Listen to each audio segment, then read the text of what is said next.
Isso que coloca. Ah, tá, já tá, né? Sim.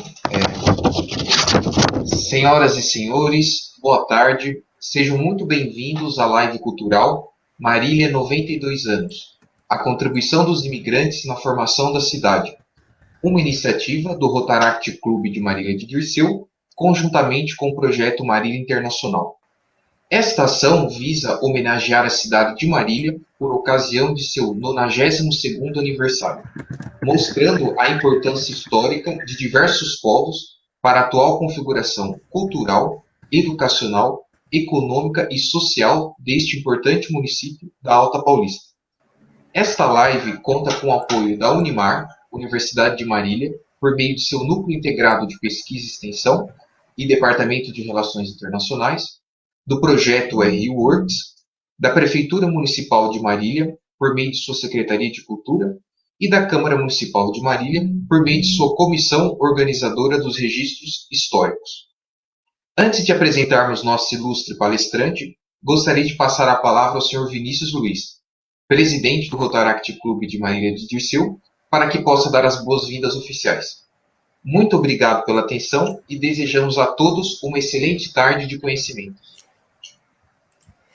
Boa tarde, companheiros. Gostaria de agradecer a presença de todos os cidadãos de Marília e de todos os rotaractianos aqui presentes. É realmente uma honra participar dessa celebração e vamos então dar início à live. Bom, o objetivo é realmente celebrar o aniversário de Marília, essa data tão especial, e celebrar também as pessoas que foram tão importantes para a formação histórica dessa cidade tão amada. Então, gostaria também de agradecer muito a nossa palestrante, a senhora Wilza. Muito obrigado pelo aceite do convite. Realmente, a senhora é brilhante e tenho certeza que a palestra será muito, muito mais brilhante ainda. E muito obrigado, Juan, pela ideia dessa live e por toda a ajuda na organização. Muito obrigado também ao Carlos por todo o suporte, que não está aparecendo aí, mas também está presente conosco. Então, eu vou iniciar com a leitura do mini currículo da nossa palestrante. Mini porque nós tivemos que, obviamente, resumir, mas não que seja toda a extensão do currículo dela, obviamente. Mas, então, de início, a senhora Wilza Aurora Matos Teixeira possui graduação em Biblioteconomia pela Universidade Estadual Paulista Júlio de Mesquita Filho. Atualmente é membro da comissão organizadora dos registros históricos da Câmara Municipal e da cidade de Marília. Bibliotecária, tem experiência na área de ciência da informação com ênfase em cultura, atuando principalmente nos seguintes temas: memória, patrimônio histórico, programa Retrato Cultural produzido para a TV local e atua na área da cultura e da fotografia. É corresponsável pela implantação do projeto As Ruas de Marília, escritora da obra Narrativas Radiofônicas, a trajetória do repórter Wilson Matos em Marília, confeccionada juntamente com Ana Maria Rubira e publicada em 2013. Então, encerro aqui a minha fala e agradeço a todos que estão acompanhando. Wilza, desejo desde já uma excelente palestra. Todos, muito obrigada, Vinícius. Gostaria de agradecer imensamente ao convite do Juan, inicialmente, e todo o apoio que ele foi dando ao longo da nossa conversa para chegarmos nessa data, e foi muito importante mesmo, Juan, muito obrigada. É admirável o seu trabalho junto ao Rotaract, a sua paixão pela cidade de Marília, o seu esforço, o seu empenho para as coisas se realizarem aqui em Marília. Muito obrigada ao Vinícius da Silva Luiz, que foi muito importante estar sendo colega agora de tela, né, Vinícius? Também a Jaqueline e ao Carlos, que está dando todo o apoio para a gente. Não estão aparecendo, mas estão também junto com a gente nessa caminhada, né, para a gente realizar a live. Então, eu gostaria de agradecer muito, dar os parabéns ao Rotaract. Também agradecer a nossa presidente da Comissão de Registros Históricos, que é a professora Daniela, vereadora, que tem dado todo o apoio para a comissão, para que a gente sempre participe dos eventos, que possamos sempre divulgar o material que nós temos nos acervos. Então, é uma honra muito grande atender esse convite. Fiquei muito honrada. Muito obrigada. Inicialmente, né, eu gostaria de mostrar para vocês a nossa apresentação. Ela é composta de um eixo temático, né? Então, nós trabalhamos assim com a vinda dos imigrantes e a influência que eles tiveram, porque a gente observa que alguns grupos têm mais tendência para o trabalho na agricultura, outros para o comércio, outros para as artes, literatura. Então, foram separados assim por temática, por grupos, né? Então, eu vou apresentar agora para vocês como foi desenvolvido essa pesquisa que eu trouxe hoje para vocês, para a gente falar da contribuição dos imigrantes na formação da cidade de Marília. Pode seguir, Vinícius, por favor. Obrigada. Bom, inicialmente, parabéns, Marília, pelos seus 92 anos, né? E Marília é o nome da cidade, né? Tem em sua essência a imagem dos primórdios da liberdade da nossa pátria. A Marília é a cidade que surgiu do sertão do oeste paulista e que se desenvolveu, fruto do trabalho intenso dos pioneiros, dos homens, mulheres, crianças que para cá se dirigiram, plenos de esperança e na bagagem os saberes, sonhos e coragem de seus ancestrais. Pode seguir. Também nós fizemos um preâmbulo sobre a presença dos índios na cidade, né? Como o tema era imigrantes, então nós vamos deixar para uma outra oportunidade para falarmos dos povos primitivos, que eram os indígenas. Então, hoje falaremos dos pioneiros. Mas não vejo como a humanidade poderia viver sem diversidade interna. Pode passar, Vinícius, fazendo, por favor. A professora Rosalina Tanuri deixou uma síntese, escreveu para a gente uma síntese que eu acho expressa muito bem o trabalho da comissão, né? Imbuída de carinho por você, Marília, e para que não se perca sua memória, é que a comissão organizadora dos registros históricos da Câmara Municipal e da cidade de Marília vem apelando para os documentos da época, a palavra escrita, aos relatórios e carta, aos jornais e congêneres que houve nesta pequena parcela do torrão nacional. Recorremos às reminiscências daqueles que ouviram contar estes fatos pelos seus pais ou seus avós, justamente por aqueles que contribuíram essencialmente para a fixação do elemento humano em sua região, onde antes existia mata virgem. Então, esse trabalho da comissão, pode passar, Vinícius, por favor. Esse trabalho da comissão, ele reúne, importante dizer também, que ela fez um livro sobre os caigangues ou coroados. Então, esse trabalho reúne, inclusive, publicação de livros, né? Todas as culturas estão na história. O que diverge entre elas é o modo como lidam com a história, com que se defrontam e se transformam. Portanto, a mudança cultural deixa de ser percebida como um fantasma que assombra os nativos do mundo todo e passa a ser entendida como um meio de reprodução social, que é pautado também pela história. E eu achei essa síntese também interessante, porque por favor, pode passar, porque fala da figura do índio, né? E o espaço que ele ocupa na sociedade brasileira. Então, também vão mudando as formas como o índio representações sobre a cultura indígena na cultura brasileira. Hoje, nós temos uma grande parcela da população que luta pelos direitos dos indígenas. Nem sempre foi assim, né? Então, é muito mutante a forma como a sociedade brasileira concebe, né? Ela tem transformações. Em primeiro momento, penso o índio como parte da formação da sociedade brasileira, tratando como importante no passado para a constituição da singularidade nacional. O foco está, sim, no índio como o nosso antepassado, nas heranças que deles recebemos, seja genética, seja cultural, seja na importância que ele teve para a adaptação do colonizador europeu ao novo meio, que está relacionado diretamente a esse movimento de imigração, a presença indígena, né?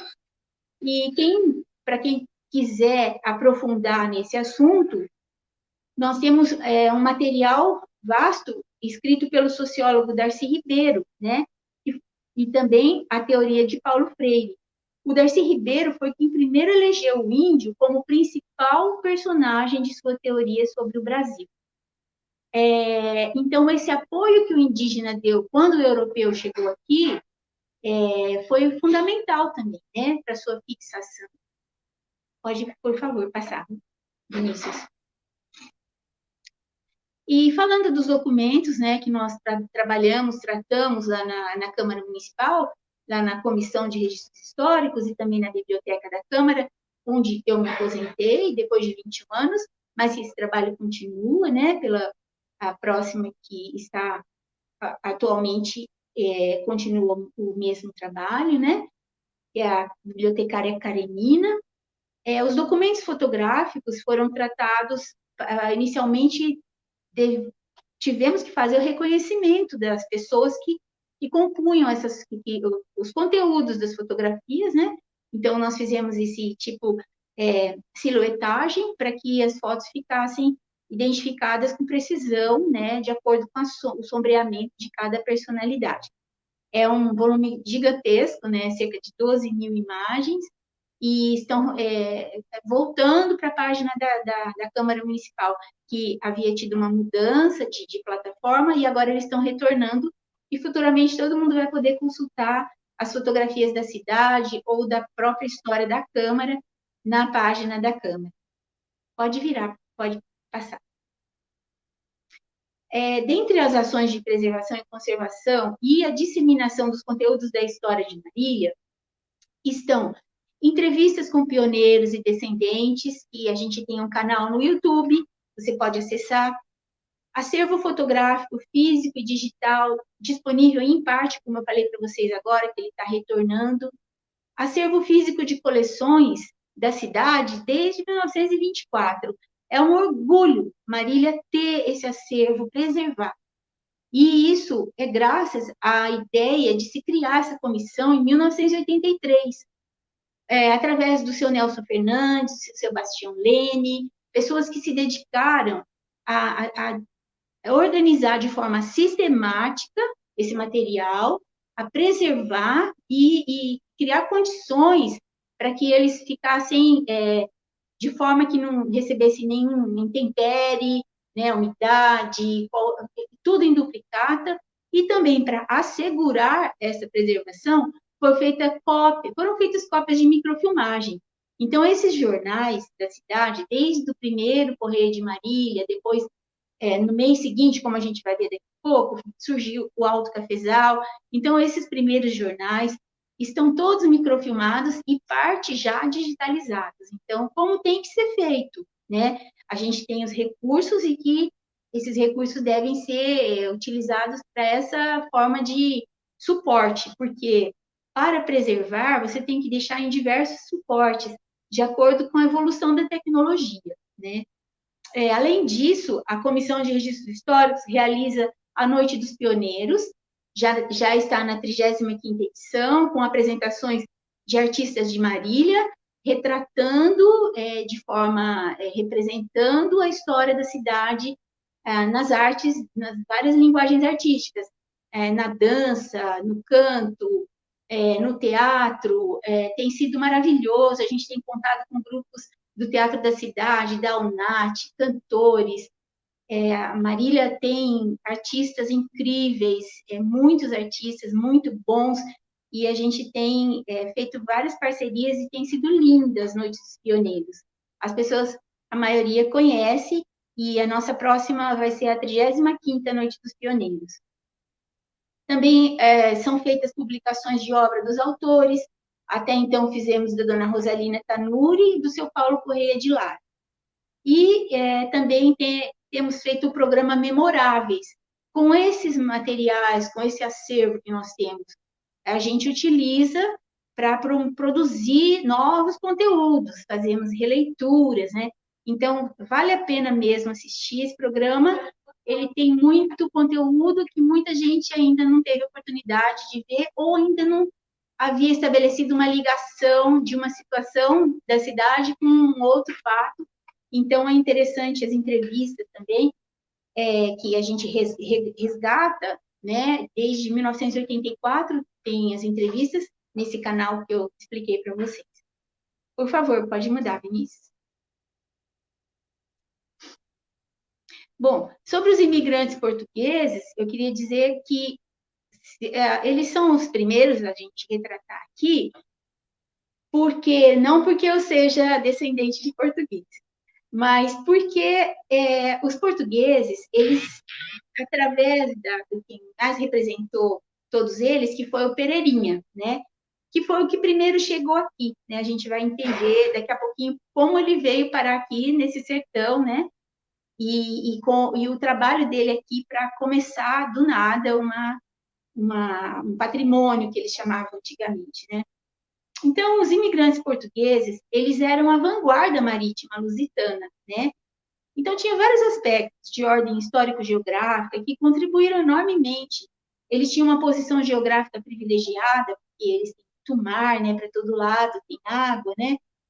E eles eram ponto de chegada e partida já para várias embarcações, né, que circulavam por outros países ali da Europa e principalmente pelo Oceano Atlântico, né? Então, a classe mercantil desse país, ela teve a oportunidade de firmar laços comerciais com diferentes nações. Pode passar, Vinícius. Então, eles chegaram pelo café também, né? Porque tinha uma política oficial de valorização do café, da demanda por terras virgens, que eles tinham a expectativa de chegar e adquirir terras, né? Que ainda eram virgens. A instituição do trabalho assalariado, desde o final do século XIX, havia permitido a uma pequena parcela de trabalhadores reunir alguma quantia.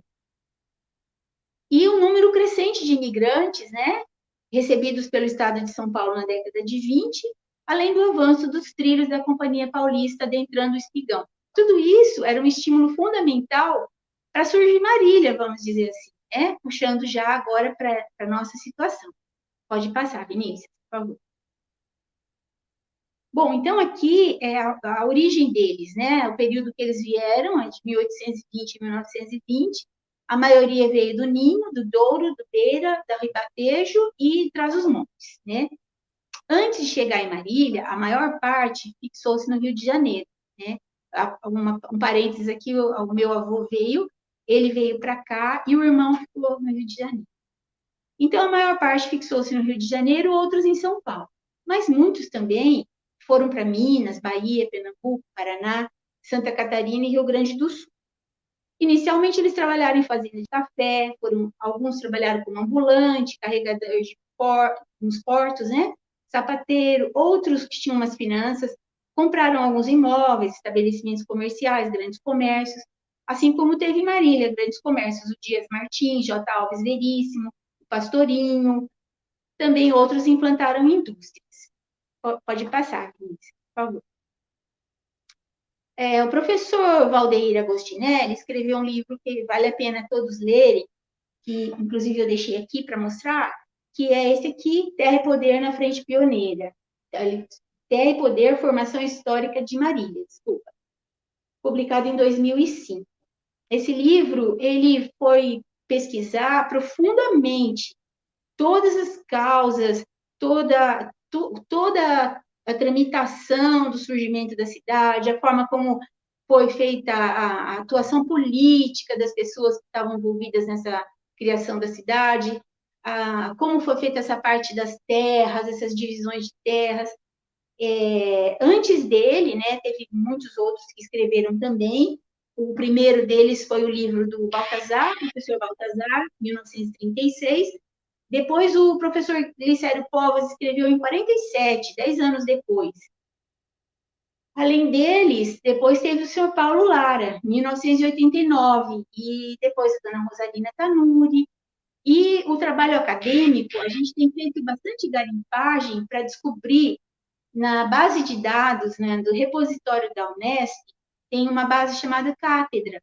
Então, se vocês quiserem também saber mais ainda sobre Marília, eu costumo fazer muito isso. Eu entro na base de dados cátedra, um arroba no final, o A substitui por arroba, e você descobre, através da palavra-chave Marília, né, ou alguma coisa que você queira saber da cidade, e você vai descobrir os trabalhos acadêmicos online. Você terá acesso a todos, porque todas as dissertações, até os TCCs, eles vão para essa base de dados chamada cátedra. Então, eu encontrei também o material nessa base e tem o livro também, que ele publicou o livro depois da dissertação. Então, ele conta que a iniciativa de abrir o patrimônio, que deu origem à cidade de Marília, partiu do imigrante português. Então, aqui é importante notar que essa fala dele não é porque tem aquela polêmica, quem que fundou Marília, é uma base documental séria de pesquisa científica que ele descobriu que quem realmente chegou aqui primeiro, quem teve iniciativa foi o Antônio Pereira da Silva. Pesquisando em documentos, né? Tem um livro também muito importante chamado Recanto do Sertão Paulista, do Amador Nogueira Cobra, que é bem importante também, as pessoas queiram saber mais sobre Marília. Esse livro é raro de encontrar, mas é possível encontrar na Biblioteca Municipal e na biblioteca e no acervo da Comissão de Registros Históricos temos também. Então, essa iniciativa, né, de abrir o patrimônio, foi do Antônio Pereira da Silva, conhecido como Pereirinha. Nascido em Aveiro, ele havia se transferido para o Brasil em 1881, com apenas 14 anos. E ele trabalhava no Rio de Janeiro como pedreiro, corretor de terras, né? Depois ele se casou, teve filhos, a esposa faleceu, e um dia ele se encontrou com o coronel Antônio Ferraz de Sales, né, que foi conhecido porque ele abriu um picadão de 140 quilômetros no meio da mata, e ligando importantes cidades, que a gente vai falar aqui, ó, Presidente Pena Platina, e isso foi um feito notável, porque não tinha trem, não tinha nada, era só carro de boi, cavalo, né? E esse picadão, ele propiciou a comunicação entre essas duas cidades aí, e as cidadezinhas que iam indo pelo caminho. Os tropeiros viajavam por ela, né? E era um acesso que, assim, foi fundamental para a época, né? Então, por intermédio desse senhor, o coronel Antônio Ferraz, o Pereirinha fica responsável para administrar uma fazenda chamada Cincinatina, porque ela era do Cincinato Braga, né? Onde hoje é ali a região do bairro Alto Cafezal, mais ou menos ali no Colégio Gabriel, Escola Gabriel, né? EPG Gabriel Seixas. Em substituição ao Major Simões, que o Major Simões desistiu de administrar, então o Pereirinha que veio. O Pereirinha, na verdade, era o filho. O Antônio Pereira era o pai. O José Pereira era o filho. Então, pode seguir, Vinícius, por favor. Bom, como tinha uma tradição pioneira, o primeiro ato dele foi erguer uma clareira no mato, um cruzeiro, e ao redor do qual os primeiros casebres de barro, cobertos com pequenas tábuas. Neles, eles instalaram o escritório da empresa e a residência dos corretores, porque o interesse era vender as áreas, o loteamento, né? Assim, em 1924, o patrimônio foi sendo erguido. Surgiram casas de madeira, porque o Antônio Pereira, ele compra uma parte, e essa parte que ele compra, ele faz corretagem, ele faz loteamento, com a ajuda dos engenheiros, e faz venda dos lotes, né? Então, aos poucos vão surgindo as casas dessas pessoas que vão comprando, né? E as casas de madeira eram de madeira da mata nativa, né? Hotéis de madeira, tudo tinha que ser feito de madeira, tudo improvisado, né? Algumas pessoas dormiam embaixo dos caminhões, não tinham onde dormir, né? Oferecia um mínimo de conforto. E os recém-chegados iam chegando, desmatando, estabelecendo seus negócios, né? E em 24 ele inaugurou a primeira igreja chamada Santo Antônio, né? Não por acaso, ele também é Antônio, né? De certo, a mãe dele também era devota, pôs o nome nele, no local onde hoje se encontra a igreja matriz. O comércio foi sendo estimulado, surgiram armazéns com estoques diversificados. Nós vamos ver fotografias já já. Alguns tinham denominações inusitadas, como Bar Fecha Nunca, Casa Tem Tudo. Pode passar, Vinícius. Aqui está a foto do pai e do filho. Pode passar. Aqui o Alto Cafezal já era um povoadozinho, né? Onde a gente viu. Isso daqui foi uma clareira aberta no meio da mata, né? Uma grande clareira que a gente que tem preocupação com o meio ambiente hoje, né? Faz uma revisitando esse passado, né? Faz uma análise já meio preocupante, né? Porque foi aquela disputa, o progresso tem um custo, né? Isso não pode ser chamado, então, progresso, porque tem esse custo do meio ambiente. Mas nós aqui estamos só para relatar, porque nesse momento o que aconteceu foi exatamente isso, né? Foi desmatamento. Pode, por favor, passar. E aqui em 25, aqui em 23, né? Aqui mostrando a foto número 1, olha, essa série de fotos aqui é uma raridade. Elas são bastante importantes. Imagina como a fotografia era rara, né? E por sorte a gente tem essas fotografias no acervo e pode divulgar para todo mundo compreender melhor a história de Maria. Pode seguir, Vinícius, por favor. E aqui o Alto Cafezal já parecendo que tem umas construções até de tijolo, né? De tijolos, né? Pode ir seguindo. Então, aqui está explicando que ele adquiriu para si, né, para empreender a fundação de um patrimônio, e ele deu o nome de Alto Cafezal, né? Por que ele deu esse nome, né?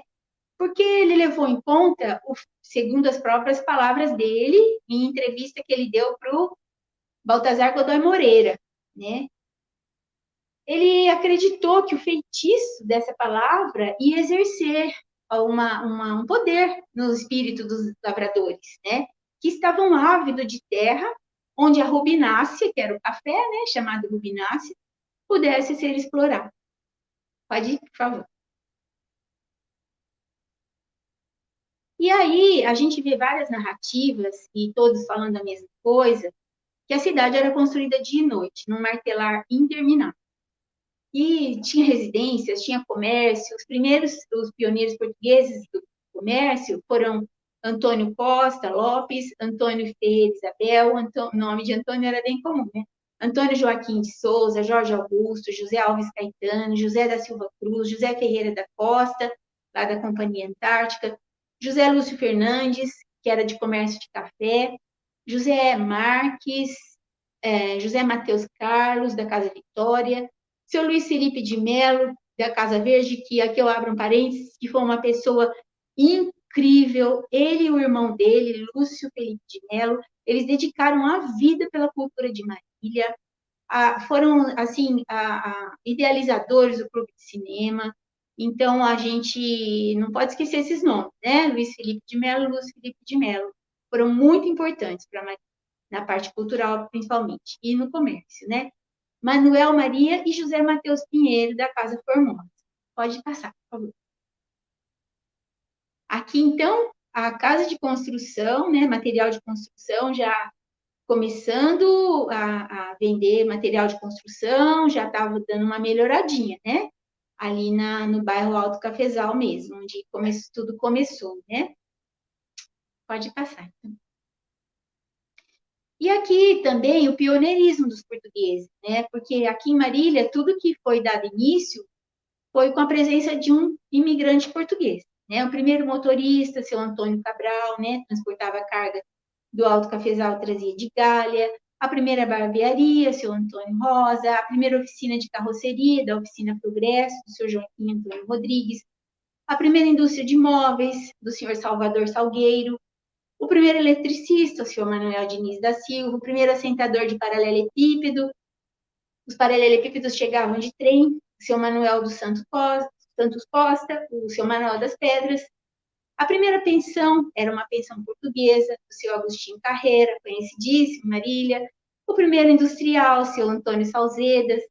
E o primeiro padre, que era o senhor Antônio da Graça Cristina, um português também. Por favor. Pode passar, Benício. E as heranças culturais, né? Que aqui eu vou dar uma resumida, mas a gente sabe o quanto as pessoas adoram a culinária portuguesa, né? Por exemplo, eles encantavam com a sua presença, o seu sotaque, os seus hábitos, os caldos, as sopas, os peixes, o bacalhau, né? Anteontem foi dia de comer bacalhau, né? Pelos enchidos, que são as linguiças, tudo isso a gente herdou deles, né? As linguiças, os presuntos crus, defumado, o vinho português, né? Que é diferente do vinho italiano, né? Aqui em Marília, os portugueses tiveram uma participação na cultura bastante forte também. Eles criaram a Sociedade União Portuguesa para promover a cultura local. E aqui eles desenvolveram várias atividades culturais. Depois, sequencialmente, se transformou em Sociedade Luso-Brasileira e trouxe grandes nomes para fazerem palestras, para fazerem atividades, traziam também exposições, né? Depois, futuramente, também surgiu a União dos 13, que era uma outra sociedade, mas que foi praticamente fundida com a Luso-Brasileira, e que foi muito importante para Marília, para o início das atividades culturais da cidade, né? Um detalhe também aqui do protagonismo dos lusitanos, a família Fragata, ela fez doação de uma grande área no bairro Fragata para instalar um hospital de beneficência portuguesa. Mas, infelizmente, não deu certo, faltou, talvez, uma melhor costura de tudo isso daí, e eles acabaram desistindo, a prefeitura ficou com o terreno e construiu a MEF Chapeuzinho Vermelho e a EPG Carlota Negreiros. Também não podemos esquecer o fotógrafo português, seu Manuel Joaquim Pires, que destacou-se com sua arte fotográfica, publicando suas fotos pelo mundo todo, em vários órgãos de imprensa, divulgando o nome de Marília, com as fotos que ele fez do Festival de Cinema de Marília, que também a gente abre um parênteses, que foi um período muito rico na cultura da cidade, porque os festivais de cinema traziam os artistas do Brasil todo, era como aquele festival que tem em Gramado, né, do Piquito, e aqui o nosso era muito importante também. Tinha o prêmio Curumim, e os artistas, diretores, tem um acervo gigante, e o Clube de Cinema, que promovia, existe até hoje, e tem um acervo riquíssimo também. Então, o seu Manuel Joaquim Pires, também ele foi cônsul honorário de Portugal, ele criou em nossa cidade a Casa de Portugal, e hoje, em frente à Casa de Portugal, tem a Praça Portugal, que fica ali, no entroncamento entre a Avenida Maranhão e a Ipiranga. Pode passar, Vinícius, por favor. Bom, em 1925, o Bento de Abreu, que também é nascido de pais portugueses, né? Ele também tem descendência portuguesa. Ele comprou a fazenda Cincinnatina, e como ele é descendente de nobres, nasceu em Campinas, em 17 de agosto de 1872, uma cidade maior, né? Ele construiu a carreira política em Araraquara, ele tinha fazenda de café, foi presidente da Câmara por muitos anos, né? Ele teve um trabalho muito importante na malha urbana de Araraquara, então ele tinha uma experiência acumulada muito rica. Ele, enquanto ele foi presidente da Câmara e político e depois deputado, ele teve uma destacada presença na cidade, né? A cidade teve um salto urbanístico evidenciado pelo aparelhamento sistemático do cenário urbano. Construção de prédios públicos, teatros, hospitais, hotéis, arborização, iluminação, abaulamento, ajardinamento de praças, ruas, avenidas. Então, foi um período para Araraquara de intensas transformações. E esse período coincide com a gestão dele como vereador, como presidente, como deputado. Então, existe um filme na internet que vocês podem buscar como Bento de Abreu e Araraquara, que conta ele tem até uma dramaticidade, mas vale a pena assistir porque é bem para mim, que não conhecia, né, esse lado do Bento de Abreu, a gente sempre soube que ele era muito ligado a essa questão urbana, né? Tanto que o Hotel São Bento que ele fez, ele contratou arquitetos de São Paulo, os detalhes do hotel, ele passava todos os detalhes, mandava fazer as peças que iam compor o hotel. Então, ele sempre teve uma preocupação estética, com arquitetura, muito refinada. Então, isso também ele trouxe para cá, quando ele veio para Marília, né? Quando ele compra essa fazenda. Pode passar, Vinícius. Aqui, quando chega o primeiro trem de passageiros, aqui o Bento de Abreu está no centro, né? Aqui no centro, do lado desse senhor que está segurando o chapéu na mão. Pode ir, por favor. Então, o Alto Cafezal estava desenvolvendo, né? Segundo o livro do Baltazar Godoy Moreira. E do lado já tinha o patrimônio da Vila Barbosa, que o senhor Vasques, depois vendeu para o senhor Marcelo Ferraz e mais tarde para o Almeida Nogueira, que já vem a ser ali na Fazenda Bonfim, né? Mais ou menos naquela região. Então, surge um outro espigão, um outro patrimônio, né? Desculpa, apoiando-se no lugar onde ficava o velho, o cafezal, pés de café, né? Então, isso vem o tamanho da área, que eu coloquei mais ou menos aqui. Aí foi feito o traçado, né, pelo engenheiro Dr. Durval de Menezes, que depois ele foi o primeiro prefeito nosso, né? Então, esse núcleo empolgou, todo mundo ficou muito empolgado, já estava desenvolvido ao lado lá do Alto Cafezal, do Pereirinha, e próximo ali já surgiu, então, esse povoado, quando o Bento de Abreu compra a fazenda Cincinatina, né? Então, e também já se aproximavam os trilhos da Paulista, né? Então, tudo isso foi trazendo vários melhoramentos e desenvolvendo não só o patrimônio do Bento de Abreu, como também o Alto Cafezal. Pode passar, Vinícius. Aqui eu trouxe para vocês o traçado, ficou conhecido como Plano Xadrez.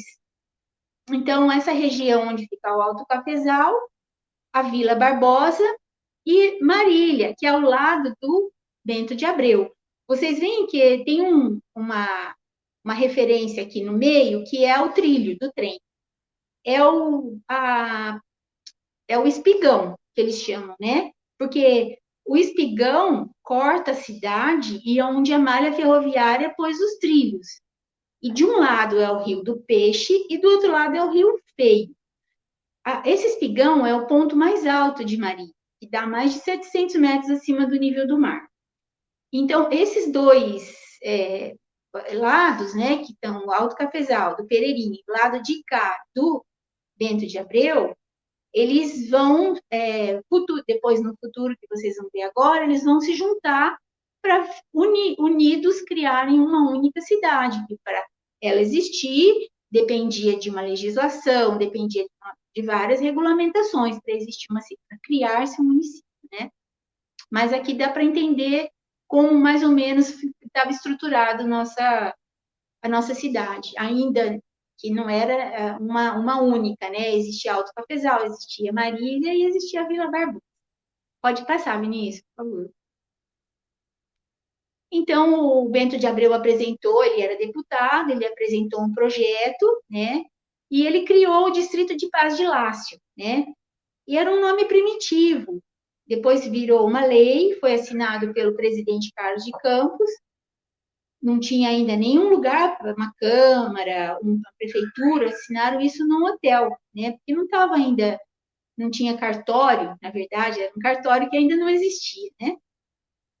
Pode passar.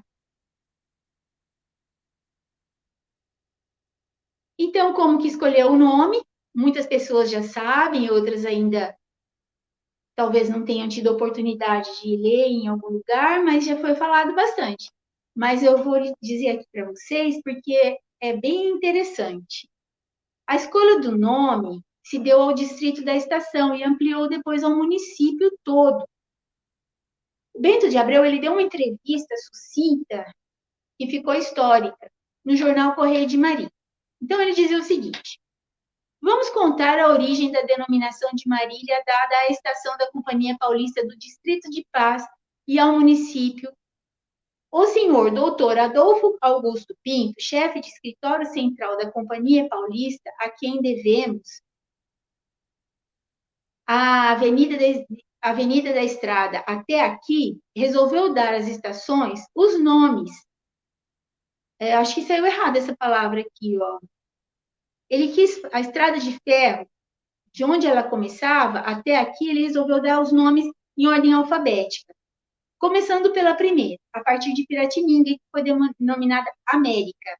Então, na sequência da ordem alfabética, depois Brasília, Cabralha, Duartina, Esmeralda, Fernão Dias, Galha, Espéria, Garça, Jafa, Quintuque. A seguinte deveria ser onde era o Alto Cafezal, né? Porque realmente era o que tinha de representativo como cidade, né? Tinha vida, tinha comércio, tinha moradores, né? Deveria começar por L. Então, o doutor Adolfo, ele lembrou Luanda e Lácio. Ele escolheu Lácio, porque falava o nosso coração, né? Porque português é a flor de Lácio, né? Então, ele achou que a origem da língua, da raça, com esse nome, apresentei no Congresso do Estado o projeto de criação do Distrito de Paz. O projeto ficou adiado para o outro ano, mas a Paulista resolveu fazer outra estação, porque estava muito longe uma da outra. Então, colocou mais uma estação, que esta sim era Lácio, né? E é onde é Lácio hoje. Então, ficou faltando, então, para Marília. Então, Marília ia se chamar Lácio, vocês percebem, né? Daí ele colocou, então, a letra M. E as ideias que surgiram foram Maratona, Macau, Mogúncia, né? Só que eles achou todos feios. Então ele falou, vamos esperar surgir um nome melhor. Pode passar, Vinícius, por favor.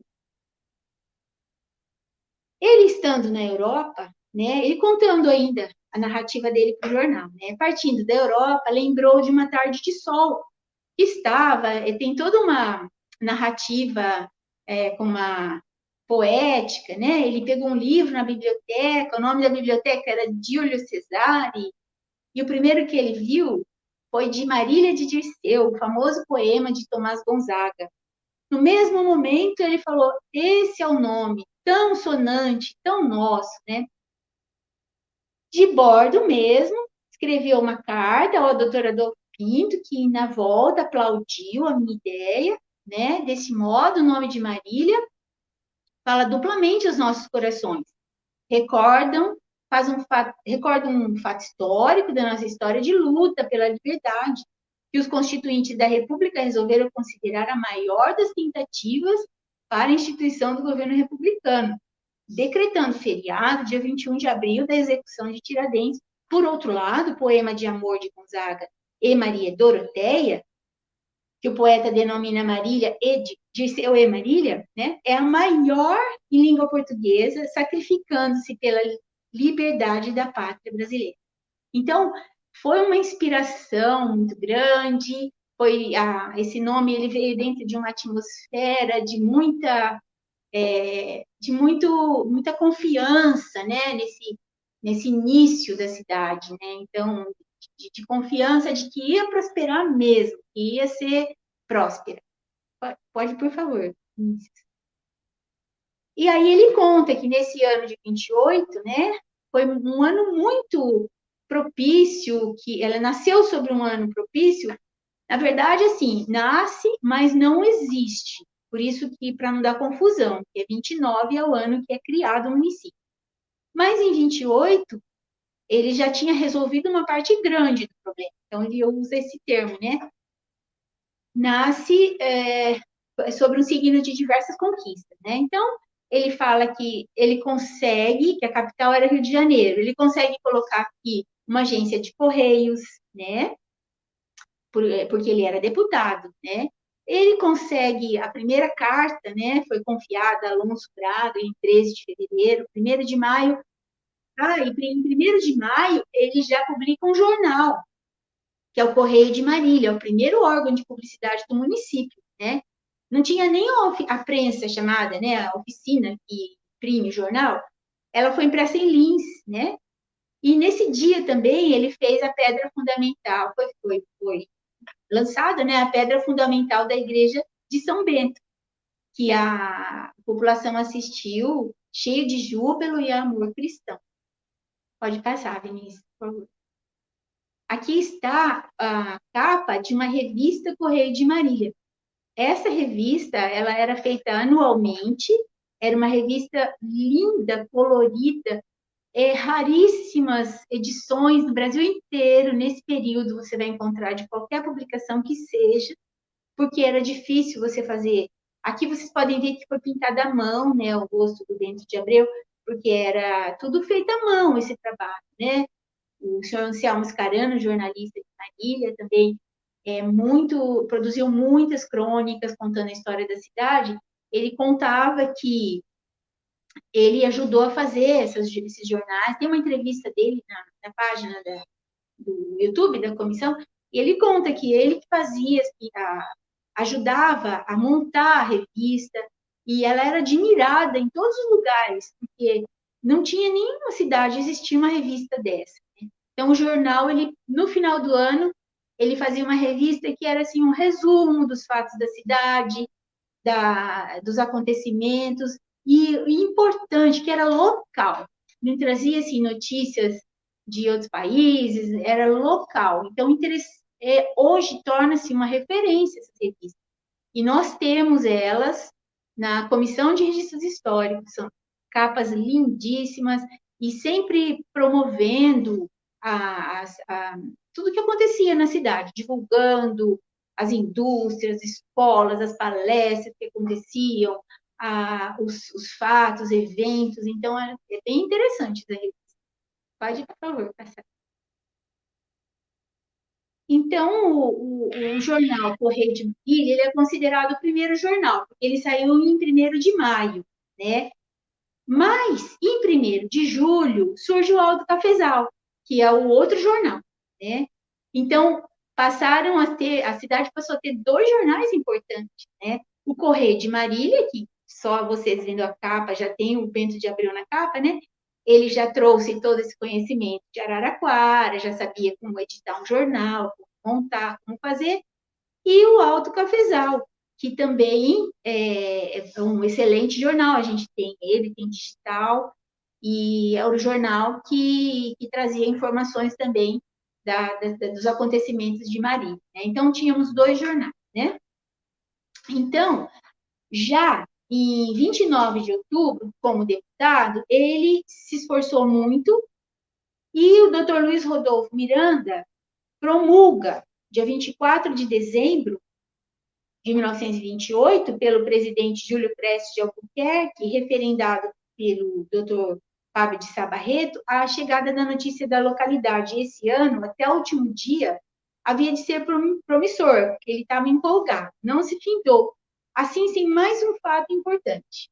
Então, dentro desse texto que ele escreveu, ele diz o seguinte, que esse ano, até o último mês, aconteceram coisas boas.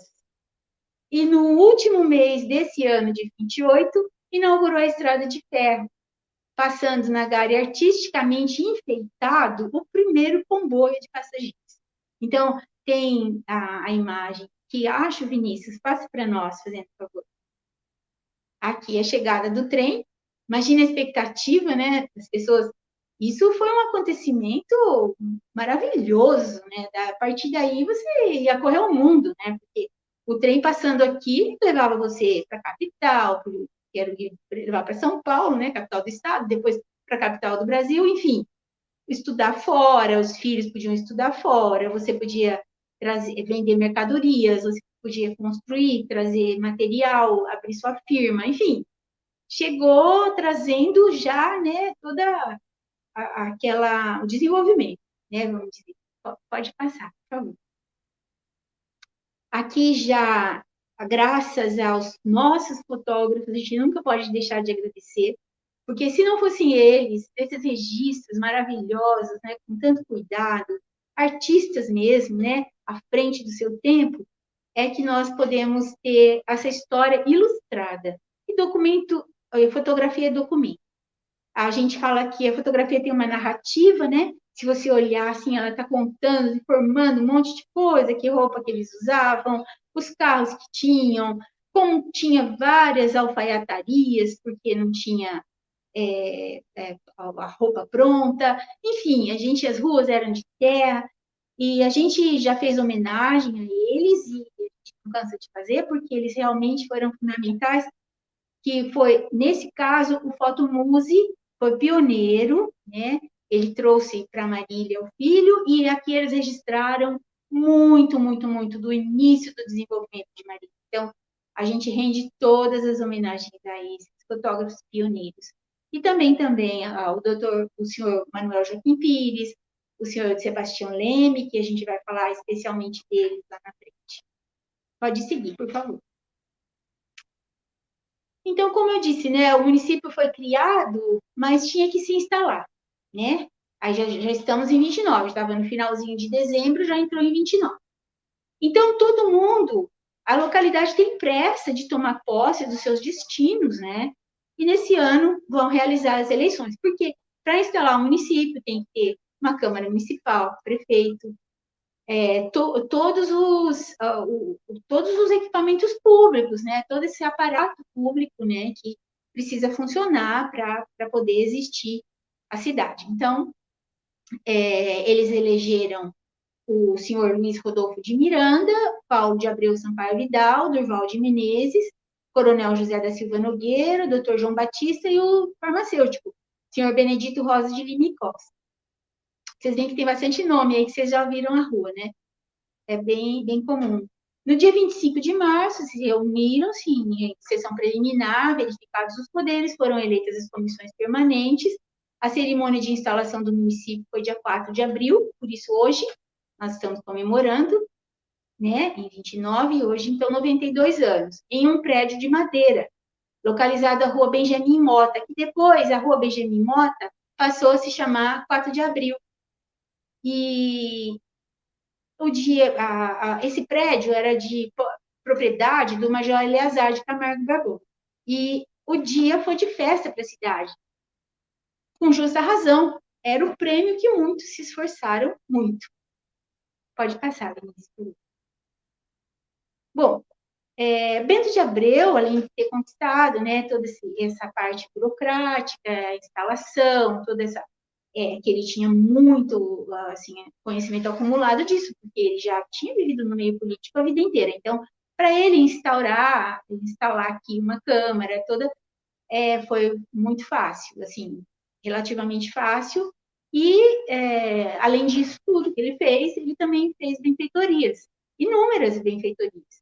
Ele construiu a Santa Casa, né? E, além de construir, ele dotou de todos os equipamentos necessários e trouxe de São Paulo o médico, o Dr. Carlos de Moraes Barros, que foi quem cuidou teve várias epidemias aqui em Marília, né? E foi fundamental que houvesse um hospital, que houvesse médicos e pessoas da área da saúde para cuidar dos doentes, né? Então, foi fundamental. Pode passar, por favor. Antes de entrar aqui, eu queria dizer também que, além do hospital, ele fez várias outras, que foi desde a igreja São Bento, depois o estádio, depois teve ali onde hoje, onde as crianças estudavam ali, do lado da Santa Casa, educandário, e outras inúmeras benfeitorias ele fez, né? Doou muitas áreas, aquela área do Parque Infantil Monteiro Lobato, que foi doação dele, e foi fazendo várias melhorias em Marília, né? Então, foi muito importante também. Aqui, eu vou passar rapidamente, porque a gente não está com mais tanto tempo assim. Então, só vou apresentar para vocês esse livrinho, que é um achado também, mas temos ele. Inclusive, lembrando agora, tem um grupo no Facebook chamado Memória de Marília, acho que já tem mais de 18 mil pessoas, que marilhense adora nossa terra, né? E lá está, se você for em arquivos lá em cima, né, o acervo nosso no grupo, é muito rico também, porque tudo que eu posso, coloco lá. Então, tem os livros do professor Baltazar, tem o livro do Povos, tem esse livro está lá também. Então, você vai em arquivo e ali você pode buscar vários arquivos, tudo que você precisar da memória de Marília, grande parte tem lá. Então, depois vocês vão ter a oportunidade. Esse livro chama-se Estradas e Ruas, foi feito em 1943, é do Herculano Pires. Herculano Pires, ele era espírita, morou em Marília há muito tempo, fez um jornal aqui, que circulou durante muitos anos, chamado Diário Paulista. Ele era da vanguarda das artes paulistanas também. Então, o jornal é riquíssimo em dados, entrevistas, informações sobre a área cultural. Vale a pena conhecer, e o acervo desses jornais também está lá na Biblioteca da Câmara. Pode passar, Vinícius, por favor. Bom, ele cria um clima, uma atmosfera perfeita sobre a cidade de Marília nesse poema, chamado Encruzilhada do Mundo, né? Então, é muito bonito, porque você vai sentindo como era a cidade ali na São Luís, né? Aqui a Encruzilhada do Mundo. Então, eu não vou ler por causa do tempo, mas é até emocionante quando você lê aqui, porque você vai percebendo, por exemplo, a Rua São Luís, que ele coloca que era a Rua dos Japoneses, né? Não, mas não era só dos japoneses, não. Ela era dos baianos também, dos sírios, dos caiçaras, paulistas, que eles iam comprar na cidade, né? Então, ele fica encantado com essa Rua São Luís, né? Uma rua comprida, que se perde de vista, que parece de noite uma enorme centopeia de luz, e de dia a esquina do mundo, né? Então, ele fala, é muito bonito esse poema, eu acho ele muito bonito. Pode passar, Vinícius, por favor. Eu vou ler só uma partezinha que eu acho interessante. O meu amigo Schleyer, da United Express, andou por aqui comigo e saiu assustado com a Rua Maluca. Ah, mas se ele estivesse aqui nesse momento ao meu lado para ver a japonesinha de vestido cor-de-rosa.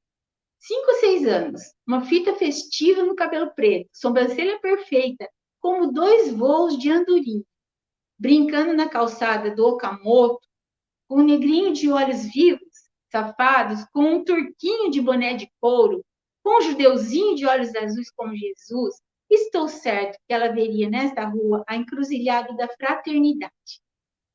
Sim, a encruzilhada do amor na síntese do Brasil. Desse estranho Brasil, em que nasce um mundo novo, essência de todos os mundos e civilizações que já passaram na Terra, um mundo diferente. E aí ele segue.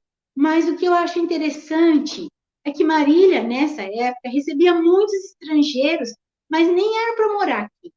Era para dar assistência às empresas que estavam se instalando aqui e que precisavam de técnicos da Europa, dos Estados Unidos, que ainda não tinha nem em São Paulo esses técnicos, né? Então tinha, por exemplo, a Anderson Clayton.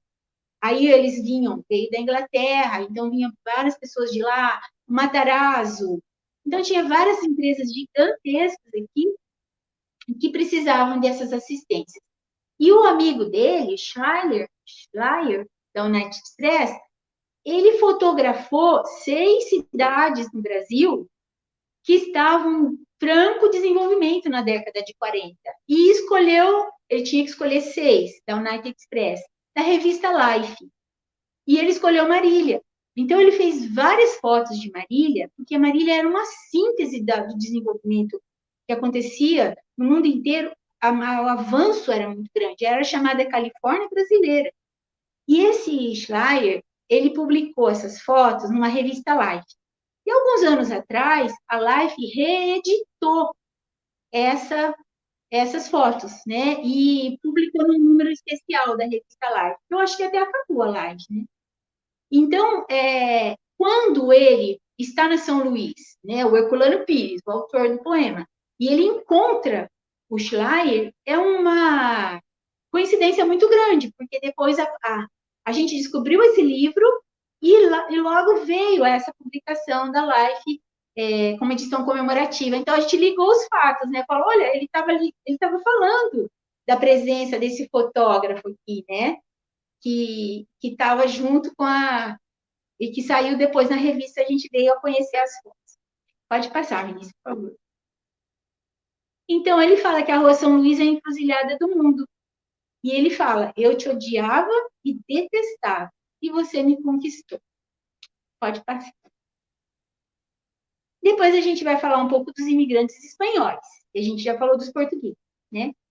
E aqui a gente retoma que eles deixaram sua pátria fugindo da guerra ou situações políticas, né? E antes de chegar aqui, eles passaram pela capital, no bairro Bom Retiro, no Brás, Ipiranga, Cambuci, Moca. Outros passaram por São Caetano, São Bernardo. Existe um museu da imigração do Brás, que a gente já retratou quando tinha um programa Retrato Cultural, e esse museu, ele cuidava das pessoas que chegavam, né? Eles chegavam lá, chegando dos navios, eles tinham que cortar o cabelo, se arrumar, lavar as roupas, se preparar, se alimentar, cortar a unha, até seguirem viagem, né?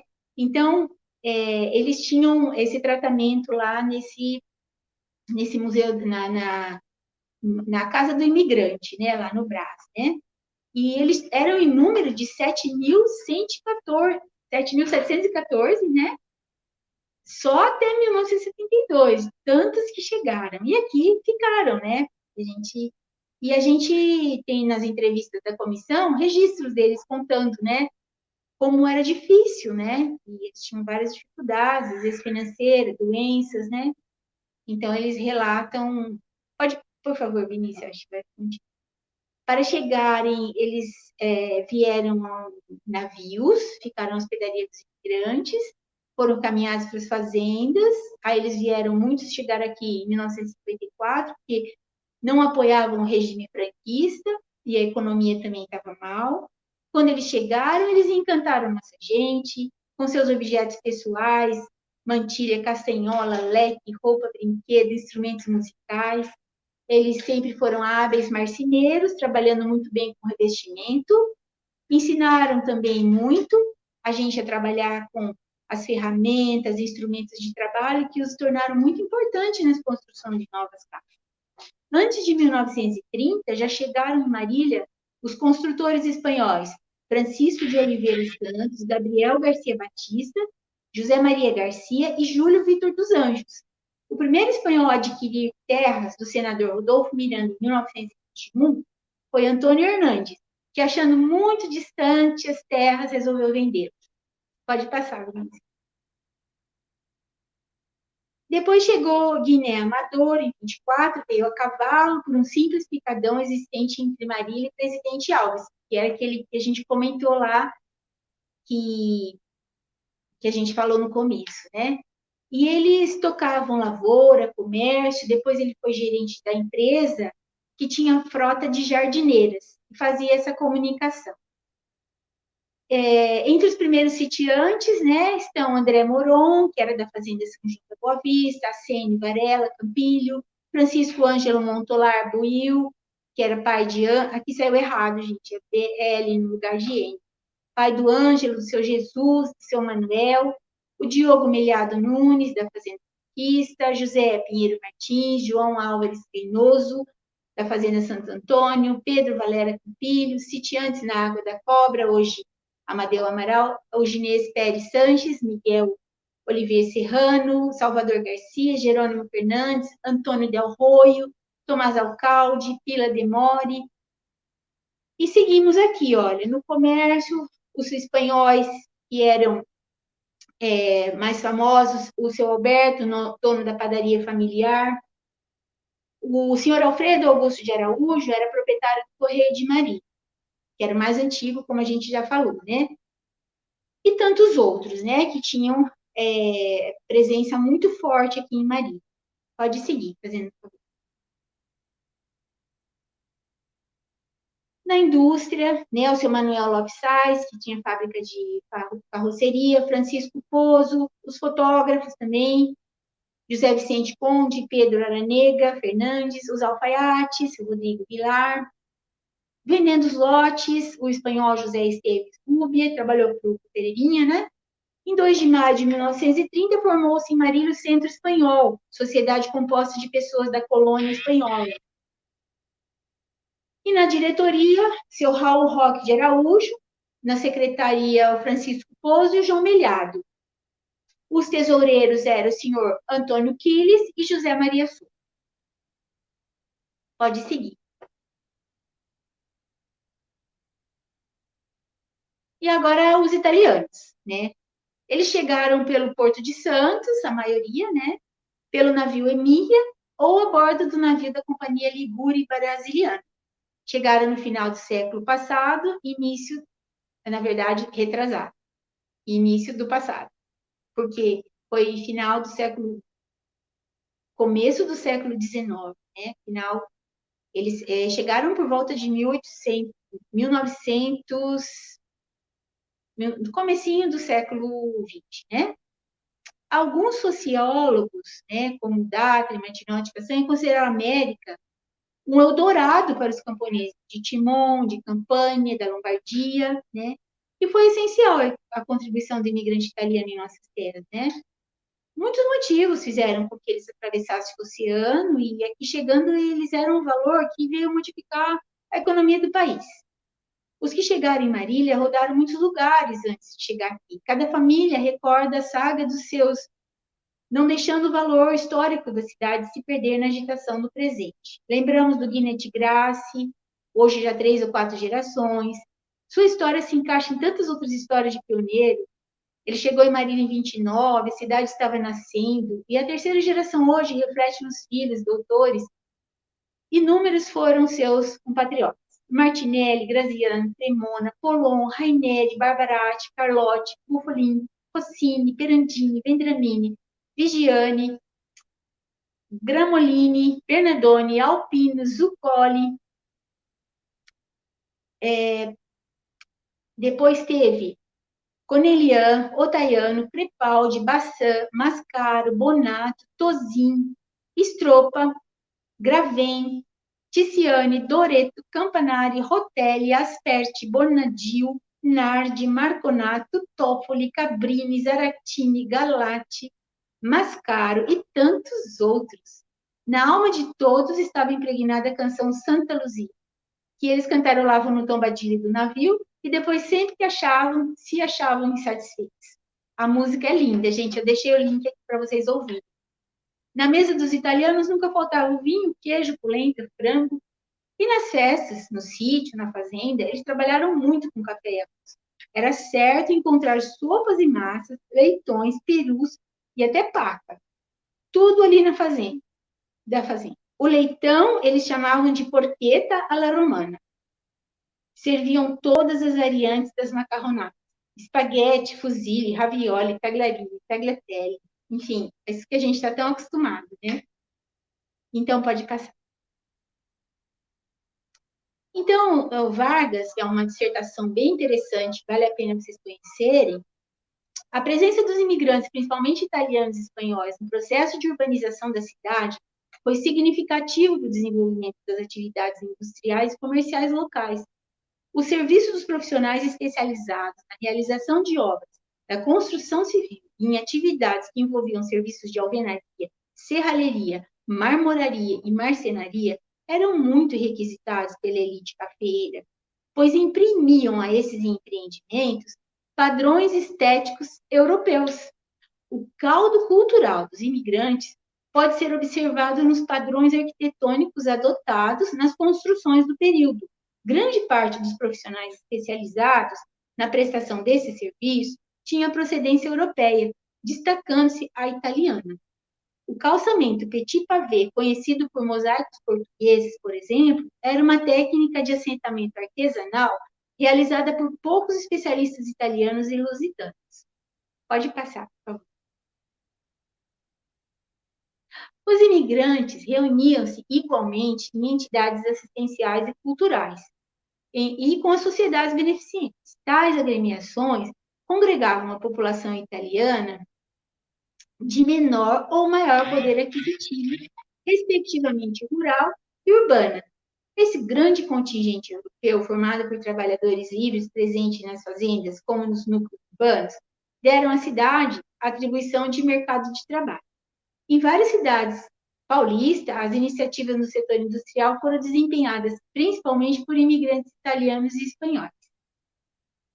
Os estrangeiros residentes na área urbana, pequenos industriais e comerciantes, organizavam-se em unidades familiares de produção. As atividades do setor comercial eram bastante diversificadas. Alguns estabelecimentos eram especializados na comercialização de importados.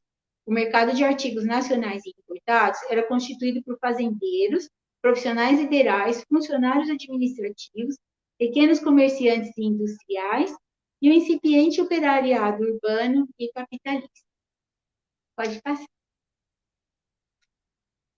Aqui é a canção, né, que eles ouviam no navio. E eu pus aqui a letra para vocês verem como era forte a expectativa, eles comparando a onda, né, que era próspera, a onda plácida, o vento é próspero.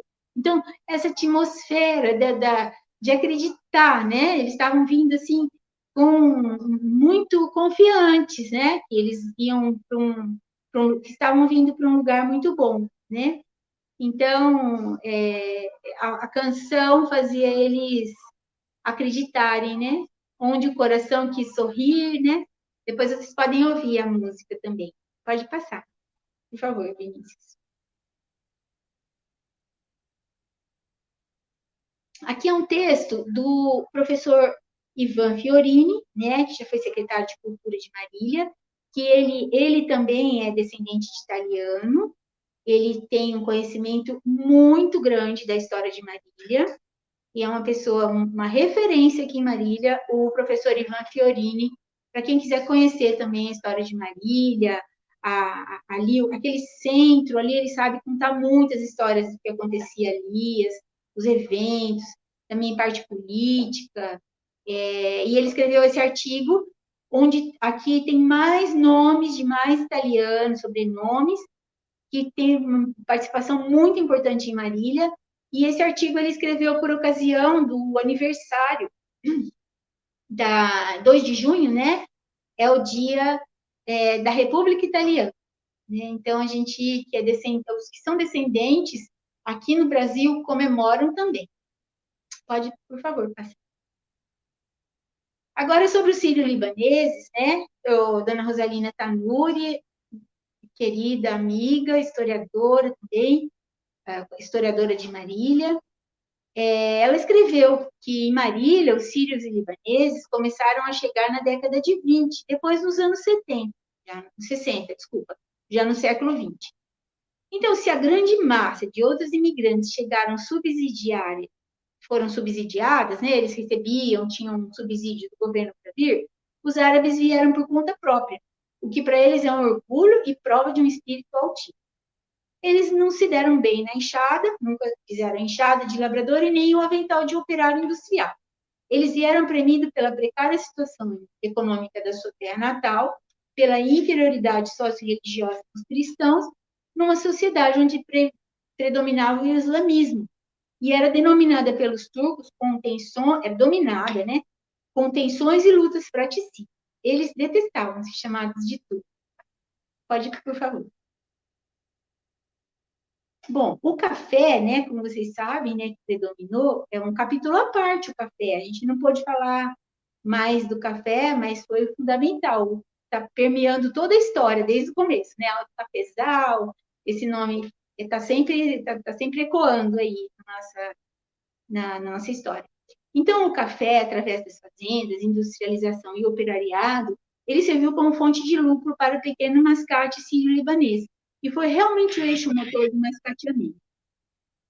Depois de venderem e barganharem nas estradas, vilas e fazendas, os árabes entraram também em nossa cidade. Revolucionaram as práticas comerciais, redefinindo as condições de lucro, adotando o sistema de vendas a crédito, compensando a redução da margem do lucro por unidade e aumentando a quantidade vendida, visando a rotatividade do estoque fazendo liquidações.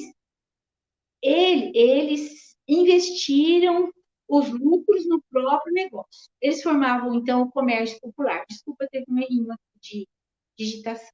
Pode passar. Aqui a Rua São Luís, mostrando assim a presença, né, do comércio, já aquela vocação para o comércio da Rua São Luís, né? Pode passar, Vinícius. A diferença, né, em 1929 e agora já em 1938, aqui está escrito 36, na verdade, eu não sei se demoravam para revelar, enfim, foi aí uma diferença dá para perceber, né, a foto anterior é a mesma rua, e quanta diferença já em alguns anos, né? Pode passar, por favor. Então, o Correio de Marília, do dia 31 de março, conta que a São Luís era apelidada de 25 de março, que os árabes a transformaram em feira. Não era artigo de primeira necessidade, mas os armarinhos também eram importantes, né? Eram relógios, correntes, água de cheiro, sabonete. A rua estreita, de intenso movimento, estava atravancada de cobertores estendidos com mercadoria e atrapalhando o trânsito, dando à Rua São Luís um colorido quase étnico. Pode passar. Bom, aqui vem o nome dos árabes, né, que foram bastante importantes aqui em Marília, todos que tiveram participação, todos que foram comerciantes, outros trabalharam, a maioria com comércio mesmo, né, e indústria também. Então, ela fala o nome, talvez a gente está um pouco adiantado na hora, mas ela fala o nome de todos que são muito importantes e fala da valiosa contribuição dos árabes na literatura, na dança, na música, na culinária, com os maravilhosos quibes, esfirras, tabules, doces folhados, trazendo inovação, novos sabores, passando hoje a fazer parte dos nossos cardápios. Pode, por favor. Agora a gente vai falar da encantadora e rica cultura japonesa, né? Os japoneses de Marília souberam, como nenhum outro imigrante, aproveitar as terras brasileiras para tudo nela produzir. Eles revolucionaram o conceito de trabalhar a terra no final da década de 20.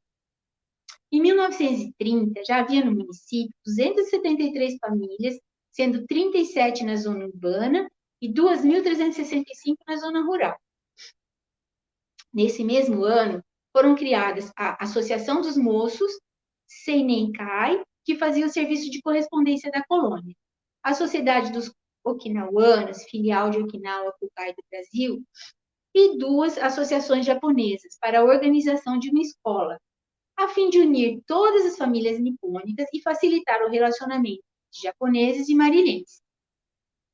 Aqui a gente já nota o poder de organização dos japoneses, né? Eles têm já tem essa natureza, né, de se organizar, reunir, né, e família também, essa coisa de trabalhar a união das culturas, né, que a gente tem até hoje, né? Depois vocês vão ver lá na frente, essa organização ela vai se desenvolvendo sempre predominante e vai chegar nas cidades irmãs, que hoje a gente tem as cidades irmãs, Marília e duas cidades no Japão. A Marília Nihon Jinkai, Marília Shou Nihon Jinkai, em junho de 1930, na residência da família Kambara, foi fundada a Sociedade Japonesa de Marília, sendo presidente Zenkichi Shiroma e tesoureiros Saroki e Yamu. Pode passar. Bom, o cultivo do algodão e da seda foi o que prosperou nessa época, né? Então, em 32, foi proibido plantar café. Nessa época era proibido plantar café porque o café já tinha tido a queda da Bolsa de Nova York, não tinha como o governo sustentar os cafeicultores que já estavam endividados demais, né? Então, para a gente pode parecer um absurdo, mas era proibido plantar café. Aí eles escolheram o algodão, ligado à primeira e pequena propriedade, né? Então, era de êxito fácil, retorno rápido, é uma planta herbácea anual, de tratamento simples, menos exigente com os fertilizantes. E grandes glebas foram parceladas, compradas pelo imigrante japonês que colocou em sua propriedade uma lavoura de algodão. Todos eles punham. Eles foram auxiliados pela Brataque, a Brataque é lá do bicho da seda, né? E pela Sociedade Colonizadora do Brasil, e logo se identificaram com o cultivo do algodão. Em 1934, eles tiveram a sorte de ter a agricultura impulsionada pela política de Getúlio Vargas. Getúlio Vargas teve um olhar voltado bastante para os japoneses. Eles tinham muito preconceito, eles sofreram muito preconceito por aqui, contam isso em narrativas do acervo da Comissão de Registros Históricos, e o Getúlio Vargas ele fez um trabalho para acolher esses agricultores. Ele criou uma cidade para levar todos ali no norte do Paraná, e ele tem livros sobre isso, se alguém quiser ler um pouco mais, e ele sempre ele apoiou muito os japoneses e a agricultura, né, que eles escolheram, foi o algodão, né. Então, o Getúlio, ele negociou com o governo alemão e garantiu um grande mercado de exportação. Enquanto o japonês plantava algodão, aí agora entra uma figura que foi fundamental para que nós chegássemos até hoje onde chegamos, que foi o nordestino, que são os brasileiros que chegaram da Bahia, Minas Gerais, ou mesmo lá do Nordeste. Meu avô mesmo chegou da Bahia, veio trabalhar em Marília pela Estrada de Ferro. Então, a gente tem que ter um olhar e uma dívida histórica imensa com os migrantes também, né? Então, eles vieram uma grande parcela veio para cá para apanhar o algodão. E era um trabalho muito difícil, porque o algodão ele tem um espinho, então tinha que ter um trabalho, um cuidado muito grande para não se machucar, né? E com toda essa força que ganhou esse plantio, o Marília, né, se transformou, o Oeste pioneiro suplantou o Nordeste brasileiro, até então grande produtor, e a partir de 1936, durante 10 anos, o nosso município foi o maior produtor de algodão do estado. Isso durante 10 anos, então foi muito marcante. Essa prosperidade que o algodão trouxe refletiu muito nas construções, nas transformações da arquitetura da cidade. Tem um movimento muito grande na época de arquitetura chamada Art Deco. Esse movimento de Art Deco, você pode ver que ainda tem muito na cidade. O Líder Hotel, por exemplo, é um prédio construído dentro desse padrão. Então, essas construções sólidas, né? O próprio fórum antigo, todas essas construções que ali a delegacia do lado, ali onde tem o centro espírita, essas construções a gente já fez uma exposição pela Comissão de Histórios da arquitetura Art Deco, que vem também dentro desse momento que Marília tinha essa prosperidade, né, do algodão. Pode passar, por favor. Aqui o plantio do cultivo do algodão e uma família de imigrantes, né, lá. Deveria colocar também os que estavam colhendo, né, mas aqui na foto foi a prioridade que deram para a família, para falar dos imigrantes.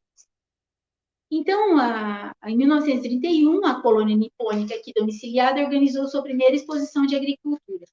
Essa forma de se organizar também, elas são muito marcantes. A gente tem isso já, a gente conhece bem, todos nós brasileiros sabemos, né, que a gente tem já esse conhecimento da forma como os japoneses trabalham, né? Tanto que agora vão ter as Olimpíadas e a gente cria uma expectativa de uma Olimpíada fantástica mesmo com tudo que está acontecendo, né? Então, a gente teve aqui essa exposição, né?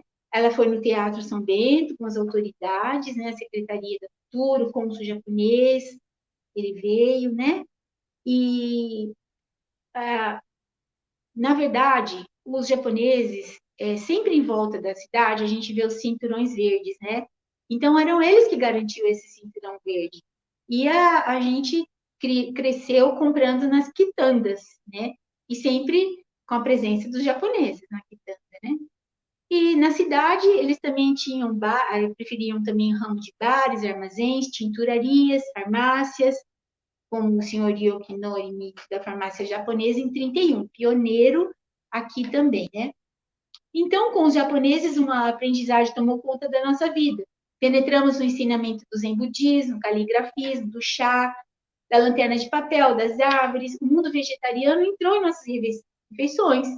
Enriquecemos as nossas festas com karaokê, nossas exposições com ikebana, kimono, bonsai. Adoramos ouvir o taiko, o tambor japonês, o koto, instrumento de corda, e as danças típicas do estilo Hanaudori, que eles fazem para reverenciar a primavera. Hoje, nosso município tem grande orgulho de contar com milhares de famílias japonesas. Saiu errado aqui, gente, é Nikkei Club, admirável indústria de renomes como Sasazaki, grandes como a modelar Shintaku, entre outros. Pode passar, Vinícius, por favor.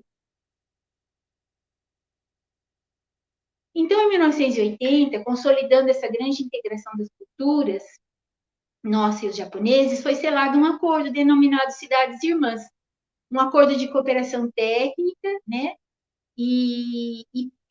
entre Marília e Higashi, Hiroshima, no Japão, promovendo esse irmanamento das duas cidades. Através da proposta, feita por uma das prefeituras à outra, diversos protocolos podem ser elaborados e firmados para a troca de experiências sobre determinados assuntos.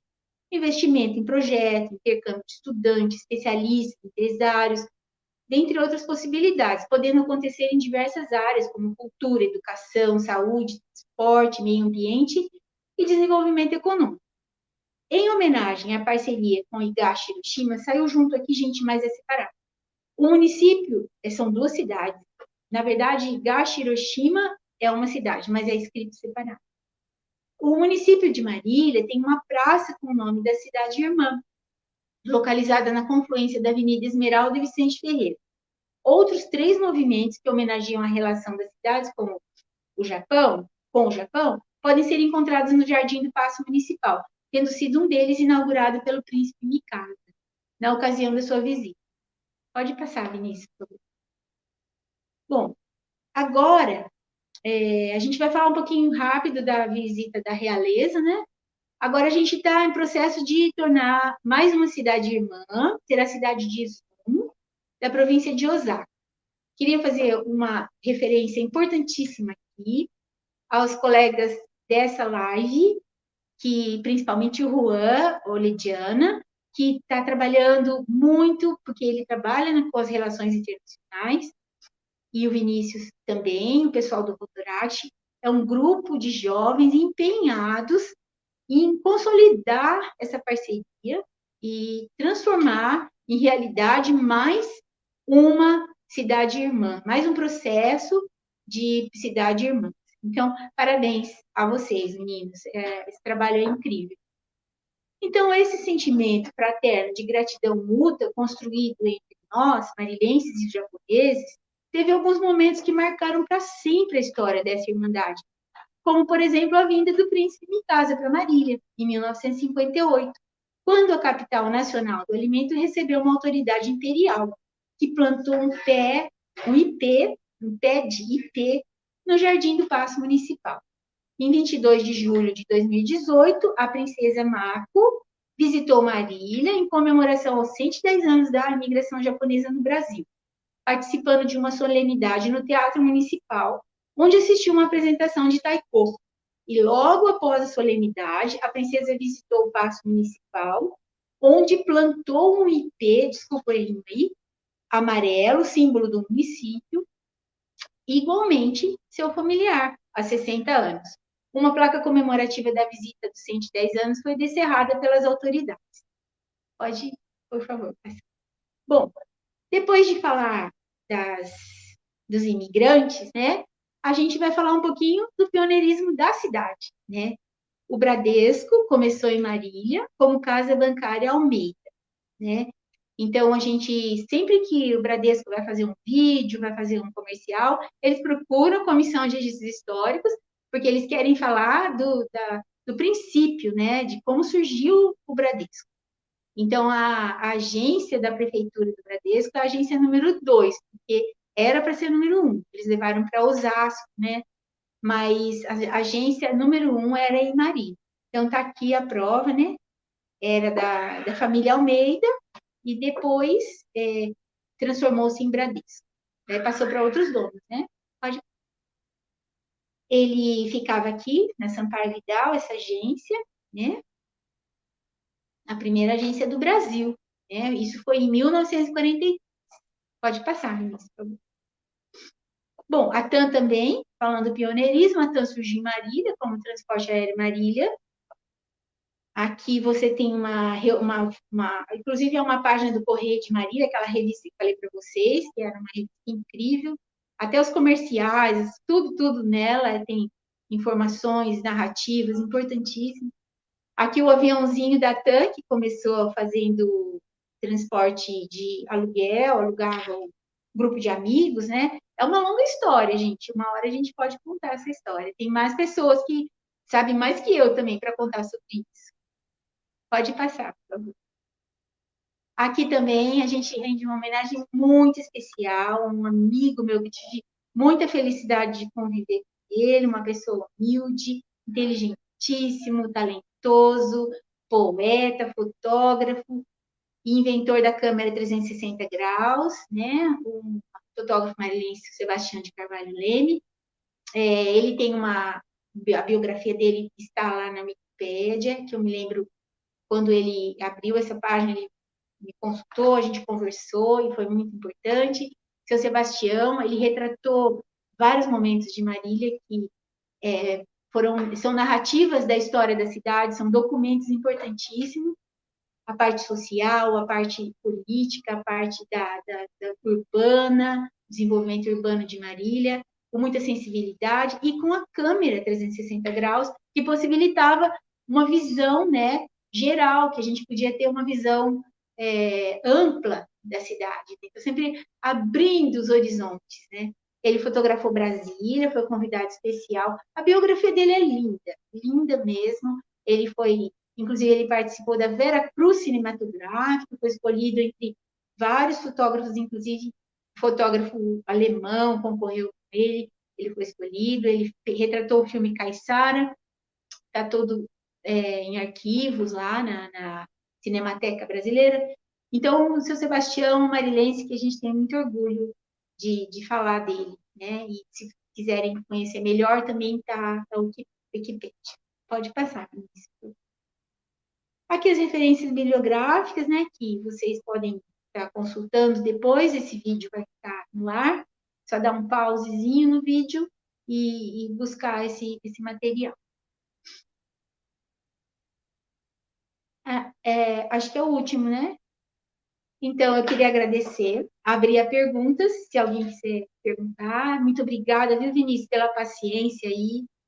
Obrigada pelas pessoas que as mensagens que enchem a gente de alegria e coragem para prosseguir, de amigas queridas, a Carmen, a Liana, são pessoas muito competentes no que fazem e muito sensíveis também e ligadas à história da cidade, são educadoras. Eu admiro muito. Muito obrigada a todos.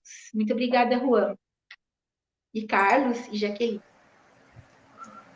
Wilza, muito obrigado pela palestra, foi realmente excelente, muito conteúdo que realmente eu não tinha ideia sobre Marília, e as fotografias são assim, extremamente marcantes, realmente uma raridade, e a história das imigrações, tinha muita coisa muitas coisas são curiosidades, então parabéns por realmente reunir esse conteúdo e contar de uma forma tão interessante.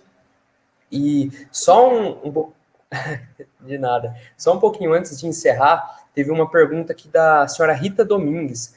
Ela perguntou um pouco sobre a presença da população negra em Marília e como aconteceu, que os alunos dela perguntam sobre o assunto. Se a senhora puder falar um pouquinho sobre essa pergunta? Claro que sim. É um tópico que a gente vai abrir para falar, para que a gente possa, justamente, os alunos perguntarem, porque a participação foi essencial, né? Então, como o foco era falar dos imigrantes, né? Então, eu acabei ficando preocupada em corresponder aquilo que vocês me pediram, né? Mas vamos lá, eu tenho também também eu fiz da mesma forma eu fiz os nordestinos também, até porque meu avô era nordestino, então eu tenho uma admiração imensa pelo trabalho, pela coragem que eles tiveram, né, de vir para cá e enfrentar todas as diversidades que viram e tanta dificuldade que encontraram, né? Então, aqui eu tenho assim, os nordestinos trabalharam muito com o declínio depois do declínio da lavoura cafeeira, né? Aí Marília recebeu grande número de nordestinos, principalmente baianos, pernambucanos e de outros estados economicamente menos desenvolvidos, que vinham para a colheita do algodão. O nordestino, quando chegava, ele procurava a pensão do senhor João Bastos. É muito famosa essa pensão, na rua São Luís, esquina com a rua Araraquara.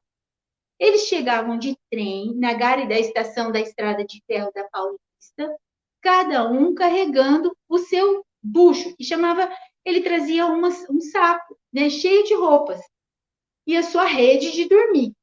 Calçava a sua precata, a sua alpargata ou sandália de couro cru e o seu chapéu de couro no embornal, a infalível rapadura, tapioca, a garrafa de água com açúcar. E tinha um empreiteiro que tinha o nome de Gato. Esse senhor era quem ia lá na estação para trazer para a pensão, para acolher eles, né? Para que eles pudessem saber para onde eles iam, né? Então, ele tinha apelido de Gato. Ele pegava os imigrantes, aí depois que ele deixava na pensão, ele voltava, pegava os imigrantes lá e encaminhava para os produtores de algodão, né, com os senhores das fazendas aí, né? Bom, esses nordestinos, eles foram fundamentais e sem eles jamais teria tido nenhuma evolução. O trabalho humano foi necessário, não tinha maquinários, né? Então, era o trabalho humano, né? Então, ele tinha vários também que ficavam nos quintais, o lugar era pequeno para tanta gente. Então, eles tinham que estender as redes no quintal e até na calçada, né? Então, ali eles tinham o alimento, né? A dona Rosalina escreveu sobre isso nesse livro aqui. Até eu posso tirar um xerox, escanear e mandar para a Rita. Rita, grande abraço para você. Seu trabalho é maravilhoso. Você sempre eu sou admiradora, muito importante você ter participado. Fiquei muito feliz. Obrigada, viu? Então, aqui, nesse livro, a dona Rosalina conta que eles também gostavam de plantar mandioca, cana, feijão de vara, né? E que eles não gostavam.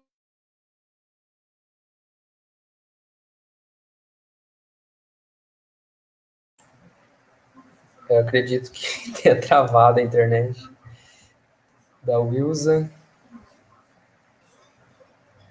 Pessoal, vamos esperar só mais um pouquinho. Ela retorna aí.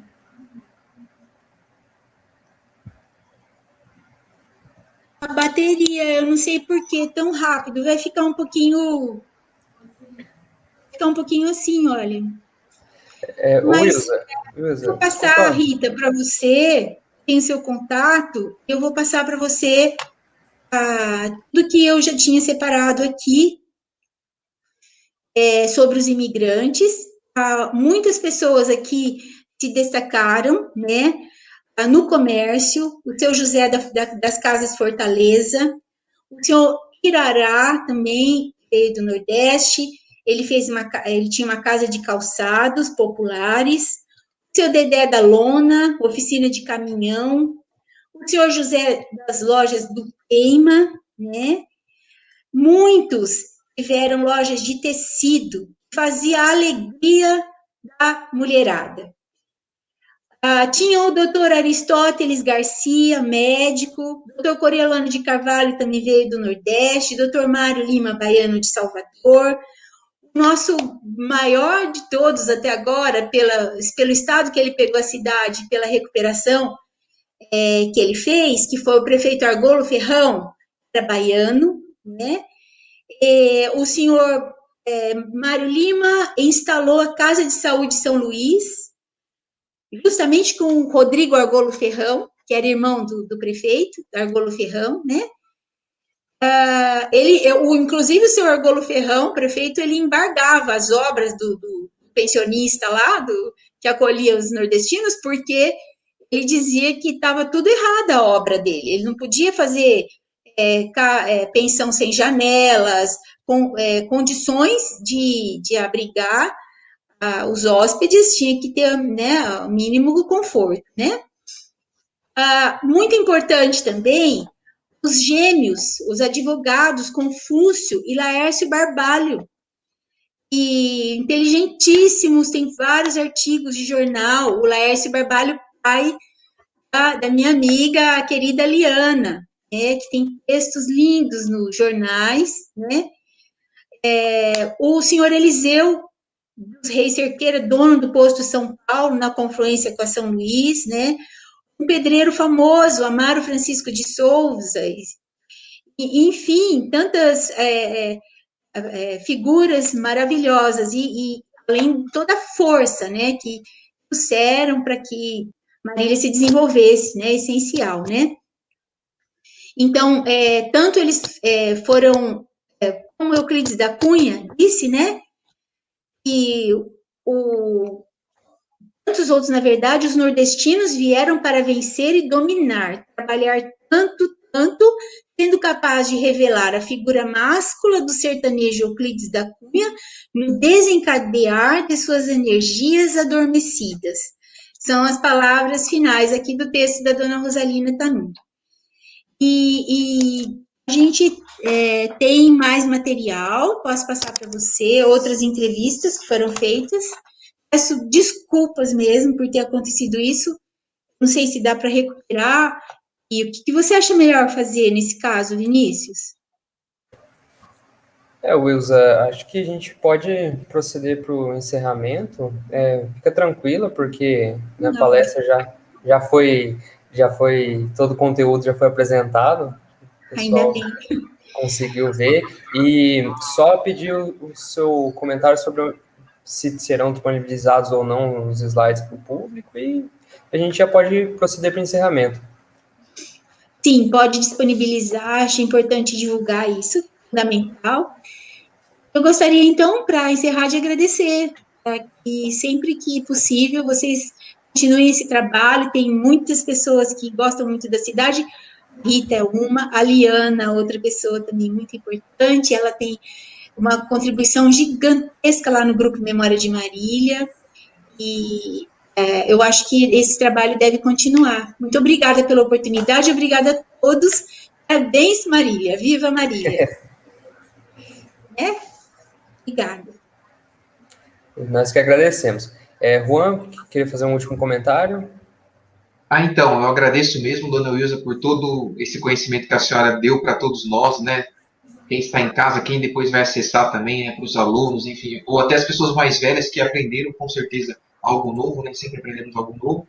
E obrigado mesmo, né? Eu sempre também admirei seu trabalho lá no grupo de Memória de Marília. Eu costumo brincar, mas é verdade, né? Sempre que alguém comenta alguma coisa, posta alguma coisa, a dona Wilza é a que sabe falar tudo, né? Impressionante, ela conhece tudo, ela sabe de tudo, então acho que ela conhece cada ponto da cidade, então obrigado mesmo por compartilhar esse seu conhecimento. Tenho certeza que faremos outros trabalhos em conjunto, e parabéns mesmo pela atuação da Comissão de Registros Históricos. É impressionante, eu também comento isso, que como a cidade é organizada nesse sentido, né? Eu desconheço outra cidade aqui do interior que tem uma organização como essa dos senhores, então parabéns mesmo. Continue com esse trabalho e vamos fazer mais ações em conjunto, né? Muito obrigado mesmo por disponibilizar sua tarde conosco. Muito obrigada, viu? Um abraço a todos. Então é isso, podemos encerrar. Wilza, replico as palavras do Juan, mais uma vez agradeço pela palestra excepcional, e um até logo, um bom domingo de Páscoa para todos e viva Marília! Viva Marília! Obrigada, gente. Tchau, tchau. Obrigada. Tchau, tchau. Até mais.